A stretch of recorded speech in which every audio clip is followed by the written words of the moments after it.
नमस्ते अनि हार्दिक स्वागत गर्दछु कार्यक्रम प्रतिध्वनिमा। हजुर, यस कार्यक्रममा हामी विशेषतः महिलाहरूका विविध विषयहरूमा छलफल गर्ने गर्दछौँ। तर आज भने द्वन्द्व प्रभावित हरूको बारेमा चर्चा गर्नेछौँ र यसमा पनि महिलाहरू द्वन्द्व प्रभावितबाट पीडित महिलाहरूको बारेमा पनि कुराकानी गर्नेछौँ भने विशेषतः सत्य निरूपण आयोग र बेपत्ता आयोग यो 4 वर्ष कार्यकाल सकेर पनि यसको ठोस निर्णय नभइसकेको अवस्था छ र यसमा चाहिँ द्वन्द्व पीडितहरूको माग के छ त? हुन त ६३,००० को उजुरी परेको छ, त्यस्तै गरेर ३१०० बेपत्ताहरूको पनि उजुरी परेको अवस्था छ। यसलाई चाहिँ नि सरकार पक्षले, राज्यले चाहिँ यसलाई चाहिँ नि सम्बोधन नगरेको अवस्था छ र कानुन संशोधनका उहाँहरूले चाहिँ ऐनहरू संशोधनका विषयमा कुरा उठाइरहनु भएको छ। हजुर, आज यसै विषयवस्तुको सेरोफेरोमा रहेर कार्यक्रम सञ्चालन गर्ने जमर्को गरेको छु। यसका लागि हाम्रो स्टुडियोमा अतिथिहरू निम्ताइसकेको छु। उहाँहरूको परिचयतर्फ लाग्न चाहन्छु। यतिखेर हुनुहुन्छ मेरो साथमा बद्री प्रसाद भुषाल, अधिवक्ता हुनुहुन्छ। उहाँ शान्तिका लागि साझा अभियानका कोक्यापका अध्यक्ष हुनुहुन्छ। उहाँले चाहिँ नि द्वन्द्वकालको मुद्दामा विशेष गरेर पीडितको पक्षमा वकालत गर्दै आउनुभएको छ। उहाँलाई स्वागत गर्छु। स्वागत छ। हजुर, हाम्रो अर्का अतिथि हुनुहुन्छ। उहाँको बारेमा सायद धेरैलाई थाहा पनि छ र उहाँलाई परिचयको आवश्यकता त पर्दैन, तर पनि परिचयतर्फ लाग्न चाहन्छु। उहाँ हुनुहुन्छ सुमन अधिकारीजी। उहाँको पिताजी, जसलाई चाहिँ द्वन्द्वकालमा मुक्तिनाथ अधिकारीजीको जुन छ, यो चाहिँ अन्तर्राष्ट्रिय जगतलाई पनि थाहा छ कि उहाँलाई कसरी हत्या गरिएको थियो भनेर। र उहाँका पुत्र हुनुहुन्छ सुमन अधिकारीजी र उहाँले अहिले यो द्वन्द्व पीडित साझा चौतारीका उहाँ संस्थापक अध्यक्ष पनि हुनुहुन्छ। उहाँलाई स्वागत गर्दछु। हजुर, अर्का हाम्रो अतिथि हुनुहुन्छ वीणा दाहालजी। उहाँ द्वन्द्व प्रभावित महिलाहरूका साझा सङ्गठन निष्पक्षका कार्यकारी सदस्य हुनुहुन्छ। त्यस्तै गरेर WHR का पनि उहाँ कार्यरत हुनुहुन्छ। त्यसमा स्वागत छ यहाँलाई। नमस्ते। हजुर, वीणाजी, हजुर होइन, यहाँ पनि द्वन्द्वकालका पीडित मध्ये पर्नुहुन्छ होइन? यहाँको अवस्था चाहिँ के हो, अलिकति भनिदिनु न। मेरो चाहिँ घर चाहिँ तराई हो, निजगढ बारा। अनि मेरो घटना चाहिँ 2060 साल मेरो चाहिँ विद्रोही पक्षबाट घटना भएको र त्यस पछाडि मेरो 2टा छोरा एउटा छोरी छ। त्यस पछाडि म चाहिँ आफ्नो जिल्ला छोडेर चाहिँ एउटा विस्थापित जस्तै भएर चाहिँ म काठमाडौँ आउन चाहिँ बाध्य भएँ र त्यसरी चाहिँ मेरो चाहिँ उहरू चाहिँ दिनहरू सुरु भयो र म चाहिँ विगत 2064 सालदेखि मानव अधिकारको लागि महिला एकल महिला समूहमा चाहिँ अहिले चाहिँ हजुर जिल्ला संयोजकको रूपमा चाहिँ कार्यरत छु। द्वन्द्वको कारणबाट पीडित भएका महिलाहरूको अवस्था चाहिँ यहाँले कस्तो पाउनु भएको छ? यसमा चाहिँ भन्नुपर्दा अब मैले मेरो भोगाइमा होइन र मैले काम गर्ने क्षेत्र पनि त्यही भएको कारणले गर्दाखेरि एक त मेरो श्रीमान नेपाली सेनामा कार्यरत हुनुहुन्थ्यो त्यति बेला र घटना भइसकेपछि चाहिँ हामीले चाहिँ 2064बाट चाहिँ सैनिक एकल महिला तथा घाइते परिवार समूह भनेर चाहिँ हामीले चाहिँ चलाइसकेपछि त्यो अवस्थामा हामीले जाँदाखेरि महिलाको अवस्था कस्तो देखियो भने अब अरू महिलाकोमा भन्दा पनि म पहिला सुरु आफैमा आफ्नो कुरा नै चाहिँ मलाई भन्न मन लाग्यो। किनभने जति बेला चाहिँ हामी तराई लेभलको महिला होइन, घरभित्र बसेको महिला 81 श्रीमानको घटना भइसकेपछि बाहिर आउनु पर्दाखेरि घरबाट एउटा नुन पनि नकिनेको महिला होइन, सबै व्यवहार आफ्नो टाउकोमा आइपर्दाखेरि चाहिँ असाध्य नै समाजसँग होइन चाहिँ सङ्घर्ष गर्दाखेरिको त्यो क्षण त सम्झिन पनि चाहदिनँ म होइन। त्यो भएको कारणले एउटा परिवारमा एउटा चाहिँ श्रीमानले कमाएर खुवाउने परिवारमा एउटा श्रीमानको अचानक मृत्यु अथवा होइन अशक्त अपाङ्ग भएर बस्नु परेको अवस्थामा चाहिँ कस्तो हुँदो रहेछ भने त्यो परिवार नै एकदमै विचलित हुँदो रहेछ कि सबै अभिभार चाहिँ हामी महिलालाई नै आउँदो रहेछ। छोराछोरीको जिम्मेवारीदेखि लिएर होइन अब चाहिँ हामीहरू नेपाली समाज कस्तो छ भने हामीहरूमा त आफ्नो परम्परा हुन्छ, सबैको जिम्मेवारी जिम्मेवारी चाहिँ हामीले नै भोग्नु परेको अवस्था हुन्छ र कतिपय अब म आफै त्यतिखेरको अवस्थामा एकदमै फ्रेस थिएँ होइन। अब अहिले म आफै एकदमै अब यो चाहिँ हामीले 12-14 वर्ष भइसक्यो हामीले हाम्रो आवाजहरूलाई उठाउँदै आएका होइन, उठाउँदै आएको अवस्थामा पनि हामीले चाहिँ जब न्याय कहिले पाउँछौँ भनेर जुन हामीले चाहिँ चाहिँ नेपाल सरकारसँग समन्वय गऱ्यौँ गर्दाखेरि चाहिँ तपाईँहरूको चाहिँ आयोग बन्छ, त्यस पछाडि तपाईँहरूले न्याय पाउनुहुन्छ भनेर चाहिँ होइन हामीले एउटा आश्वासन देखाइयो, आयोग पनि आयो, गठन पनि भयो र आज पनि हामीले चाहिँ न्याय नपाएको अवस्था छ होइन। र समग्र महिलाहरूको भन्नुपर्दा अहिले पनि भर्खरै मात्र पनि हामीले चाहिँ WHR-मा मानव अधिकारको लागि महिला एकल महिला समूहमा चाहिँ दण्ड प्रभावित हाम्रो दिदीबहिनीहरूलाई लिएर आएर राखेका छौँ। उहाँहरूलाई हामी चाहिँ परामर्श गर्छौँ, उहाँहरूलाई चाहिँ उहाँको अवस्थालाई पहिचान गरेर होइन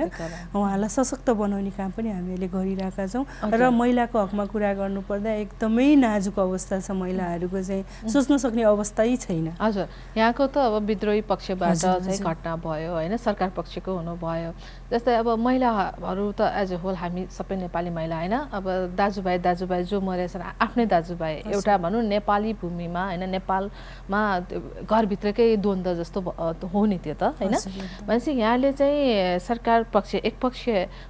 भित्रका महिला दिदीबहिनीलाई मात्र समेट्नुहुन्छ कि विद्रोही पक्षका दिदीबहिनीहरूलाई पनि समेट्नु भएको छ? यसमा हामीले दुवै पक्षको छ, किनभने हामीले चाहिँ के महसुस गऱ्यौँ भने हामी महिला हो होइन, पहिला सुरु त हामी महिला हो नि, महिलाको आँखाबाट त हेर्नुपर्छ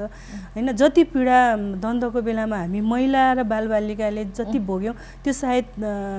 अरूले नभोग्नु भएको होला मेरो विचारमा होइन। त्यो भएको कारणले गर्दाखेरि अहिले हाम्रो नेपालमा चाहिँ द्वन्द्वको उसमा काम गर्ने सङ्घ संस्थाहरू भनेको 11वटा रहेछ होइन। त्यसमा पनि पुरुषले नै लिड गरिरहनु भएको छ कि त्यहाँ महिला नै हुनुहुन्न होइन। त्यो भएको कारणले गर्दाखेरि चाहिँ बेपत्ताको मात्रै सवाललाई उठाएर लिएर जाने, मृतकले मृतकको मात्रै लिएर जाने, विस्थापितले विस्थापितको मात्रै लिएर जाने, यो चाहिँ एकदम हामीले चाहिँ जिल्लामा गएर काम गर्दाखेरि एकदमै पायौँ विभेद। त्यो पाइसकेपछि चाहिँ हामीले महसुस गऱ्यौँ, गरिसकिसकेपछि हामीले चाहिँ 2072मा चाहिँ निष्पक्ष भनेर यसमा चाहिँ दुवै पक्षको महिला दिदीबहिनीहरूलाई समेटेर एउटै छातामुनि लिएर आएर उहाँहरूको सवालहरूलाई वकालत गर्नुपर्छ भनेर चाहिँ हामीले महसुस गरेर चाहिँ निष्पक्षलाई चाहिँ हामीले चाहिँ अगाडि बढायौँ। हजुर सुमनजी, जस्तै अब यहाँले त भनौँ न यी सबै पीडितहरूलाई एकीकरण गर्नलाई होइन एउटै छातामा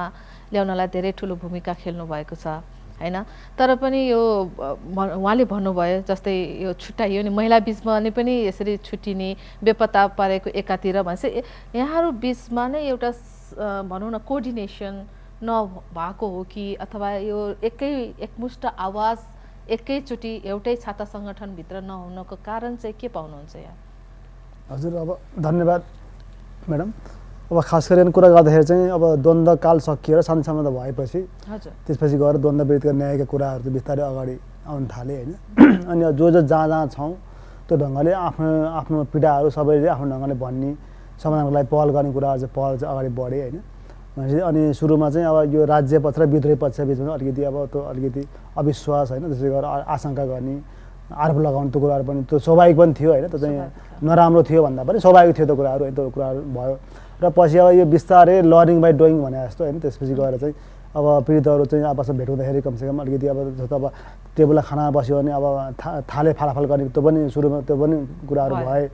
भनेपछि पछि बिस्तारै रियलाइज के भयो भन्दाखेरि आखिर अब यो गर्ने चाहिँ अर्को गुरुपक्षवाला त मतलब भएन, जसले गर्यो भने आखिर पीडा त एउटै हो नि त, पीडाको रङ एउटै हो, प्रकृति एउटै हो, सबैको पीडा उस्तै हो भन्ने ढङ्गले त्यो बिस्तारै रियलाइज सबै बिचमा बिस्तारै हुँदै गयो होइन। त्यो ढङ्गले गर्दाखेरि चाहिँ अब पीडक राज्य पक्ष विद्रोही पक्ष भन्दा पनि हाम्रो पीडा एउटै हो, हाम्रो पीडा उस्तै हो, समाधान सबैको हुनुपर्छ भन्ने चाहिँ त्यो भावना बिस्तारै विकसित हुँदै गएर त्यो ढङ्गले चाहिँ अनि पीडितको बिचमा बिस्तारै सहकार्य, अरू कुराहरू सुन्ने, अनि त्यसपछि सबै मिल्यो भने मात्रै केही गर्न सकिन्छ भन्ने कुरा पनि त्यो महसुस हुँदै गयो। त्यो ढङ्गले चाहिँ बिस्तारै अगाडि बढ्दै गयो र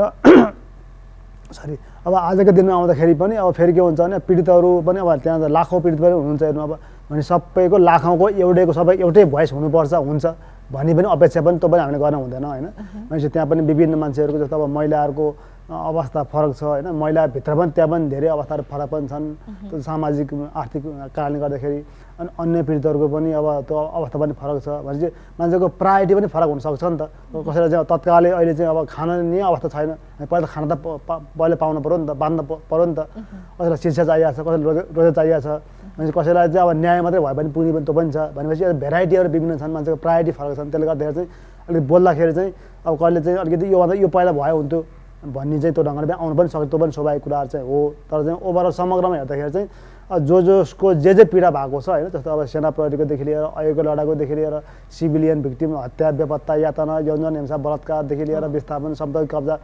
यातना जे भएको छ नि त होइन भने सबैको चाहिँ पीडा छ अनि सबैको चाहिँ पीडाको समाधान भएन भने चाहिँ यसले चाहिँ समाधान दिँदैन त्यसले गर्दाखेरि मेरो चाहिँ भयो उसो नभए नि हुन्थ्यो भन्न हामीले भन्यौँ भने त्यो त आखिर पार्सियल मात्रै कुरा भयो नि त अनि होलसेलमा कुरा आएन भने त समाधान हुँदैन त्यो ढङ्गले गर्दाखेरि चाहिँ सबैको पीडाको चाहिँ यथोचित ढङ्गले चाहिँ सम्बोधन राज्यले गर्नुपर्छ भन्ने चाहिँ हाम्रो भावना त्यही हो धारणा त्यही हो हामीले कुरा पनि त्यही ढङ्गले उठाएका छौँ त्यसले गर्दाखेरि चाहिँ त्यति हुँदाखेरि पनि अब केही साथीहरू चाहिँ अब राजनीतिक दलमा गएर चाहिँ अब पीडा भन्दा पनि उहाँले पद त्यतापट्टि पनि लाग्नुहुन्छ त्यो पनि उहाँहरूको कुरा हो हाम्रो भनेको केही पनि छैन भनेपछि यहाँभित्र पनि अलिकति अब समाजका पनि अब त्यहाँ विकृति पनि यहाँ पीडितभित्र पनि होलान् त्यो स्वाभाविक पनि हो त्यो पनि हुन्छ त्यसले गर्दाखेरि चाहिँ यसलाई चाहिँ हामीले सवाल के हो भन्ने ढङ्गले चाहिँ बढी कुरा ढङ्गले चाहिँ पीडितको चाहिँ अधिकार के हो राज्यको दायित्व के हो भन्ने ढङ्गले कुराहरू हेऱ्यौँ भने चाहिँ यो चाहिँ स्वाभाविक हो राज्य चाहिँ जिम्मेवार नभएको कारणले गर्दाखेरि चाहिँ यो पीडा चाहिँ समाधान नभएको राज्य चाहिँ अहिले पनि जिम्मेवार छैन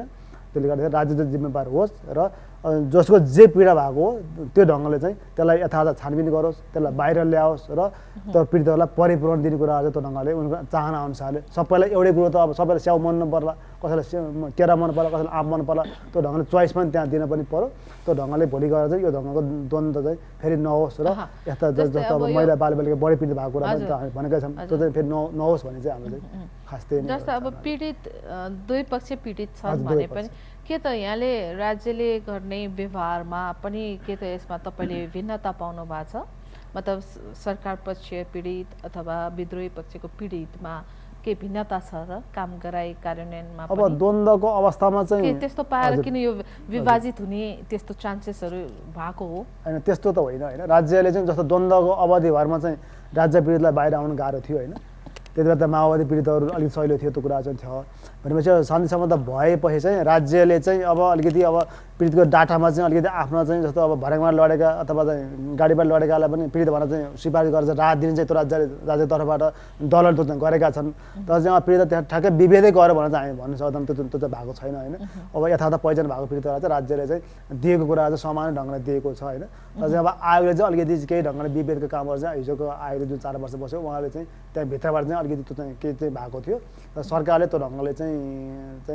राहत दिने कुरामा चाहिँ विभेद चाहिँ गरेको चाहिँ छैन विवाद भएको छैन भनेर मान्नुहुन्छ भनेपछि यो त राम्रो पोजिटिभ वेमा गइरहेछ भनेर सोच्नु पर्यो यसको दुरुपयोग चाहिँ भएको छ तर चाहिँ अब विभेद चाहिँ त्यसरी चाहिँ भएको विभेद भएको छैन दुरुपयोग भएको छ चाहिँ मान्नुहुन्छ हजुर वकिल साहब जस्तै भनौँ न जुन अहिले कानुन यस अन्तर्गत यसलाई बनाइएको छ त्यसमा के त उहाँहरूलाई सम्बोधन भएको छ कि छैन पीडित पक्षलाई के यसमा अपुग केही छ र असाध्यै महत्त्वपूर्ण सवालमा आज यहाँले छलफल गर्न हामीलाई बोलाउनु भयो यसको लागि विशेष धन्यवाद यहाँलाई अझै त्यो माथि पनि महिला बालबालिकाको विषयलाई पनि यहाँले जोड्नुभयो द्वन्द्वको क्रममा भएका चाहिँ पीडितहरू तिनका महिला बालबालिकाहरूको सम्बन्धमा त्यो संवेदनशीलतालाई यहाँले उजागर गर्नु खोज्नुभयो थप पनि यहाँलाई धन्यवाद मैले अलिकति विषयवस्तु यता बिनाजीबाट अनि सुमनजीबाट पनि अलिकति मैले सापट्टि मागेर म केही छलफल गर्न चाहेँ मूलतः द्वन्द्वकालमा जति पनि घटना भए ती घटनाबाट सबैभन्दा बढी प्रभावित हुने भनेको जहिलेसुकै महिलाहरू सबभन्दा बढी प्रभावित हुनुहुन्छ बालबालिकाहरू त्यस सँगसँगै त्यति नै बढी प्रभावित हुनुहुन्छ अनि वृद्धहरू पनि त्यति नै प्रभावित हुनुहुन्छ त्यसको पीडा चाहिँ उहाँहरूलाई एडिसन उहाँलाई थप पीडाहरू छन् हुँदै आउँदाखेरि चाहिँ के छ भने राज्यले विभेद गरेको गरेन भन्ने पनि सवाल छ खास गरी महिला र बालबालिका केन्द्रित चाहिँ नेपाल सरकारले अहिलेसम्म छुट्टै कार्यक्रम चाहिँ ल्याएको छैन किनकि ती द्वन्द्व पीडितहरूको एकापट्टि चाहिँ नै आफ्नो परिवारको सदस्यहरू गुमाएको बेपत्ता पारिएको अङ्गभङ्ग भएको यातना पाएको पीडा एक ठाउँमा छ उहाँ त्यो कारणले परेको मनोसामाजिक अवस्था बेग्लै छ कतिपय यौन हिंसा अथवा बलात्कारबाट चाहिँ पीडित भएको महिलाहरूको पनि संवेदनशीलता बडा गम्भीर छ वास्तवमा ती महिला बालबालिका ती परिवारहरू यौन हिंसा पीडितहरू अहिलेसम्म त्यसरी खुलेर आउनुभएको छैन किनकि यो विषय त्यति सजिलो विषय छैन जस्तो विषय बेपत्ता हुँदाखेरि छ जस्तो विषय मारिँदाखेरि छ जस्तो विषय यातना पाउँदा छ यो विषय वस्तु बडा संवेदनशील छ त्यो कारणले उहाँहरूका पीडा त हामीले अझ सुन्न नै पाएको छैनौँ सँगसँगै के छ भने सरकारले हो त्यो महिला र बालबालिका अनि वृद्धको लागि जसरी जुन कार्यक्रमहरू ल्याउनु पर्थ्यो आजको दिनसम्म हामीले एकचोटि शान्ति सम्झौता 63 साल मङ्सिर 5 गते भएको आज हामी 13 वर्षभन्दा बढी गइसकेका छौँ। 60 दिनभित्र आयोगहरू गठन गर्ने बेपत्ता पारिएका व्यक्तिहरूको नामहरू सार्वजनिक गर्ने भन्ने संविधानमा कमिटमेन्ट छ, शान्ति सम्झौतामा कमिटमेन्ट छ। त्यो कुरा 13 वर्षसम्म पुग्दाखेरि पनि आज बेपत्ता भएको परिवारका सदस्यहरू आज पनि उहाँको पर्खाइमा हुनुहुन्छ। बलात्कृत महिलाहरू आज पनि न्यायको पर्खाइमा हुनुहुन्छ। स्वास्थ्य अवस्था गुज्रेर गएको अवस्था छ। बलात्कार अथवा यौनजन्य हिंसा परेको कारणले उहाँहरूका परिवारहरू थप बर्बाद भएको अवस्था छ। ती चिजलाई छुट्टै संवेदनशील भएर राज्यले चाहिँ सम्बोधन गर्न सकेको छैन। ती विषय सत्य निरूपण मेलमिलाप आयोगको भन्दा पनि राज्यले नियमित एउटा कार्यक्रमभित्र पारेर चाहिँ ती त्यस्ता समस्याहरू सम्बोधन गर्नु पर्थ्यो, एउटा कुरा। दोस्रो कुरा, सुमनजीलेसँग सोधेको एउटा सवाल के थियो भने पीडितको विभाजनको कुरा अलिकति आइराखेको छ। मैले के पाउँछु भने कानुन व्यवसायको हैसियतले थुप्रै पीडितहरूको मुद्दामा वकालत गरेको हैसियतले तत्कालीन अवस्थामा चाहिँ पीडितहरू सुमनजीले भन्नुभयो जस्तै विद्रोही पक्षबाट पीडित भएको पीडितहरू अनि सरकार पक्षबाट पीडित भएको पीडितहरू एकै ठाउँ बसेर कार्यक्रम गर्ने आफ्ना भावना राख्ने सम्भावना थिएन। तर हुँदै गर्दा पनि उहाँहरू आफ्नो हिसाबले सङ्गठित हुनुभयो। जसरी सङ्गठित भएर आजसम्म यहाँसम्म आइसक्नु भएको छ त्यो असाध्यै प्रशंसनीय कुरा छ। उहाँहरूको क्यापासिटी बिल्डिङ पनि भएको छ। आजको दिनमा सत्य निरूपण मेलमिलाप आयोग गठन हुने क्रममा पनि उहाँहरूले आफ्ना आवाज आयोग गठनको प्रक्रियामा जसरी पुर्याइराख्नु भएको छ त्यो उहाँहरू सङ्गठित भएको कारणले मात्रै हो। यदि उहाँहरू सङ्गठित हुँदैन हुनुहुन्थ्यो भने त सत्य निरूपण मेलमिलाप आयोग जुन गठन भएको थियो त्यसले 2 वर्ष पहिल्यै उहाँहरूका आवाज यदि थिएनन् भने उहाँले आफ्नो हिसाबको कामहरू चाहिँ सम्पन्न गरिसक्नुहुन्थ्यो। उहाँहरूको आवाज बलियो भएको कारणले नै उहाँहरूलाई न्याय दिन नसकेको, उहाँलाई रिपारेसन हुन नसकेको, किनकि राज्यले आफ्नो हिसाबले काम गर्न खोजिराखेको थियो पीडितको आवश्यकताको हिसाबमा भन्दा पनि। त्यो कारणले जति सङ्गठित सङ्ख्यामा अलग अलग सङ्गठनमा हुनुहुन्छ भने पनि उहाँहरूको आवाज चाहिँ मैले एकत्रित देख्छु। आजसम्म आइपुग्दाखेरि त्यो कुराले के पनि अर्को चाहिँ गरेको छ भने मेलमिलाप पनि हामी कहाँ जरुरी छ भन्ने कुरालाई पनि उहाँको जुन सङ्गठन अलग अलग हुँदाखेरि त्यसले दिएको एउटा रिफ्लेक्सन के हो भने मेलमिलापको पनि हामीलाई जरुरी छ भन्ने कुरा पनि उहाँले दिइरहनु भएको छ। अब कुरा रह्यो के छ भने अहिलेको सरकार, अब खास गरी संविधानपछि बनेको सरकार, बहुमतीय सरकार, द्वितीयको सरकार अनि सँगसँगै अर्को पनि महत्त्वपूर्ण सवाल के छ भने यो सरकारमा हिजोका द्वन्द्वको बेलाको सरकार राज्य पक्ष र त्यो बेलाका विद्रोही पक्ष आज एकै ठाउँमा हुनुहुन्छ र सरकार चलाइराख्नु भएको छ। एक किसिमले अलिक कठोर भाषामा भन्ने भने पीडितहरू सबैजना सरकारमा हुनुहुन्छ। त्यो कारणले अब पीडितहरू चाहिँ विभाजित हुन जरुरी पनि छैन। पीडितहरू पनि अब एकताबद्ध हुन जरुरी छ, किनकि अबको पोजिसन चाहिँ सरकार पक्ष र पीडित पक्ष दुईटा मात्रै पोजिसन छ। त्यो आधारमा हेर्ने हो भने पीडितहरूको चाहिँ नि आवाज चाहिँ बुलन्द छ, राम्रो छ। तर पीडकहरू जो सरकारमा हुनुहुन्छ उहाँहरूले पीडितहरूको जेन्युन मागहरू, त्यो न्यायको मागहरू, सत्य थाहा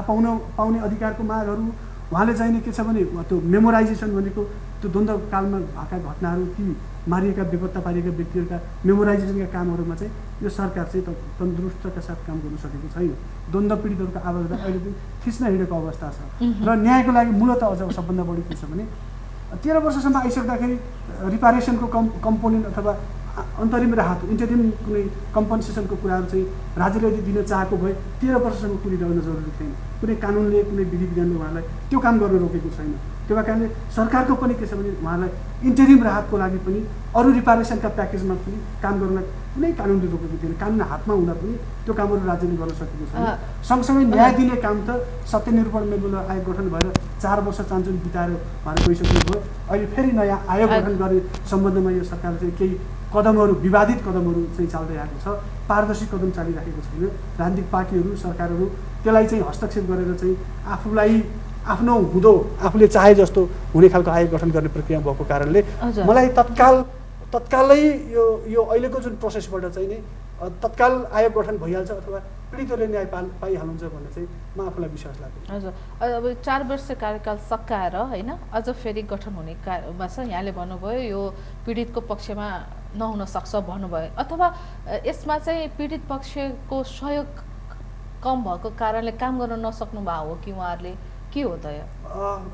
मैले चाहिँ नि पीडितको तर्फबाट थुप्रै मुद्दामा काम गरेको कारणले पीडितका ती सङ्गठनहरू, सुमनजीले नेतृत्व गरेको, हिजोको नेतृत्व गरेको सङ्गठन, अरू साथीहरूले नेतृत्व गरेको सङ्गठन, ती सङ्गठनका साथीहरूसँग सँगसँगै हातेमालो गरेर काम गर्दै गर्दाखेरि पीडितले जति बेला पनि के खोजिराखेको छ भने हामीसँग सत्य निरूपण मेलमिलाप आयोग गठन गर्ने प्रोसेस छ। एउटा हामीसँग सत्य निरूपण मेलमिलाप आयोग सम्बन्धी ऐन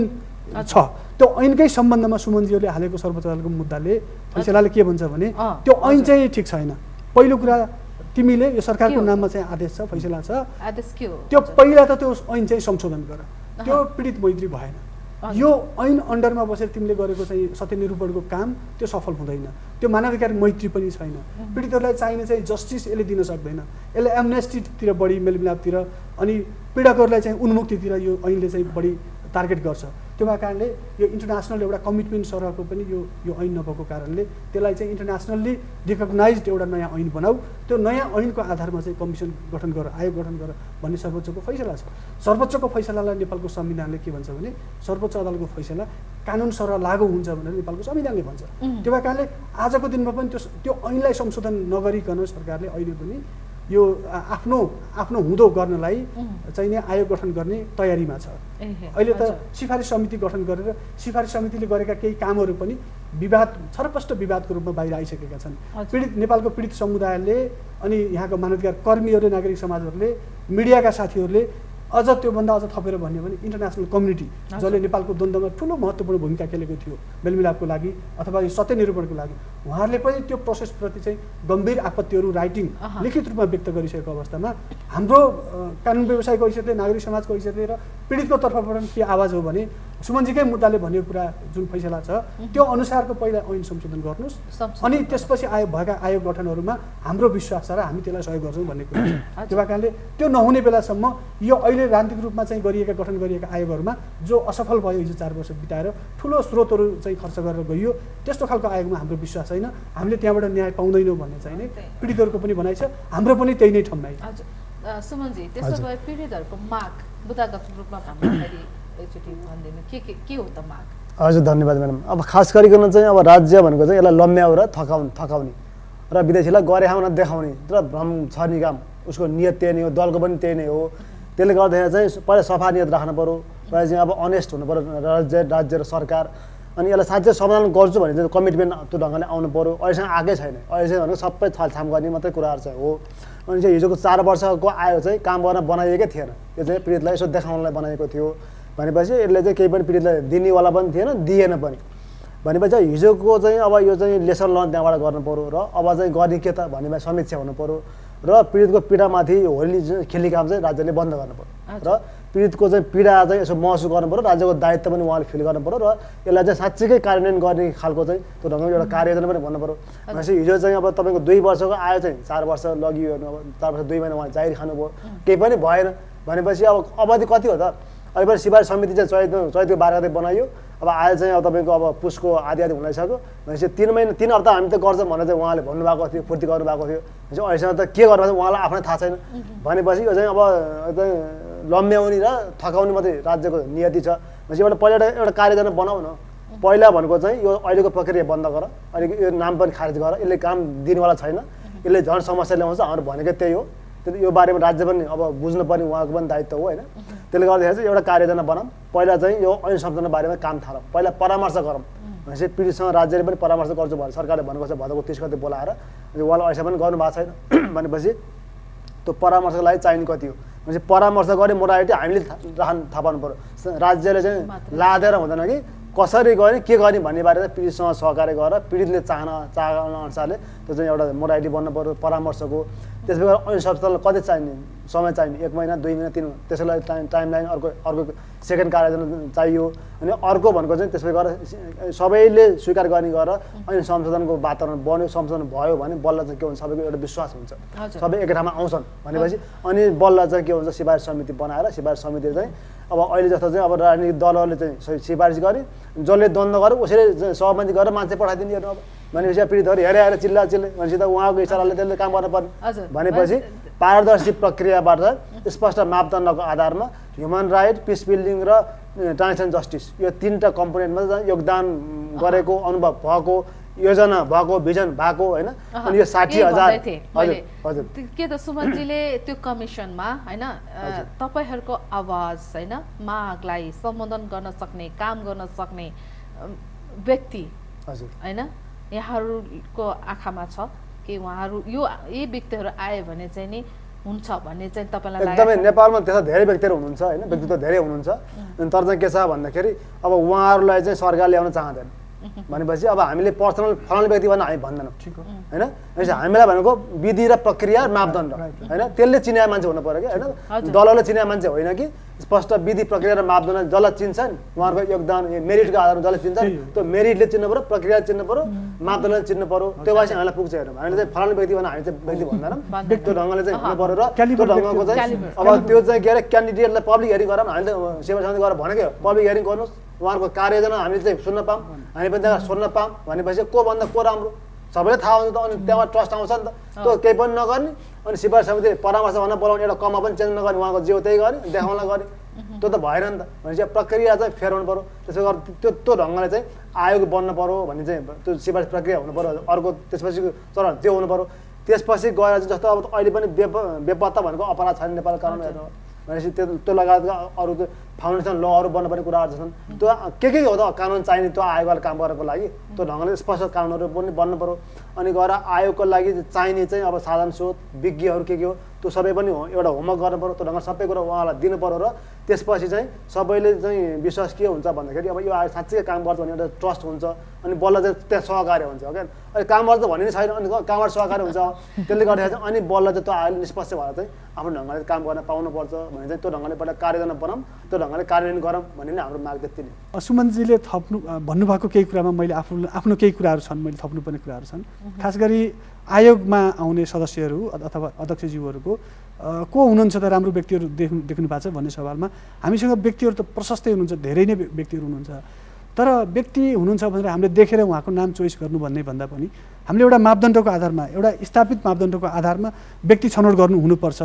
त्यो मापदण्ड तय भइसकेपछि व्यक्ति त जो पनि आउन सक्छ भन्ने हाम्रो भनाइ हो हाम्रो गम्भीर आपत्ति के कुरामा हो भने सरकारले राजनीतिक पार्टीहरूले आफ्नो व्यक्ति चाहिँ आयोगमा लगेर आफू अनुकूल चाहिँ फैसला गराउने अथवा मेलमिलाप गराउने जुन उद्देश्य अथवा नियत छ त्यो नियतमा चाहिँ हाम्रो गम्भीर आपत्ति छ त्यो भए कारणले देशका जनताको देशप्रति यो सरकारप्रति जनविश्वास बढाउनको लागि कानुनी शासनमा जनताको विश्वास बढाउनको लागि भोलिका दिनमा पनि यो देशबाट न्याय पाइन्छ भन्ने जनविश्वास बढाउनको लागि चाहिँ नै जुन सत्य निरूपण मेलमिलाप आयोग छ यसले न्याय डेलिभरी गर्ने काम मूलतः न्याय डेलिभरी गर्ने काममा चाहिँ राजनीतिक पार्टीको हस्तक्षेप बेगर एउटा यो स्वतन्त्र आयोगको रूपमा स्थापित भएर यसले गरेका क्रेडिबल कामको चाहिँ इन्टरनेसनल्ली तपाईँको के छ भने यसको रिकग्निसन पनि हुन्छ हामीले गरेको यो सत्य निरूपण मेलमिलाप आयोगले गरेको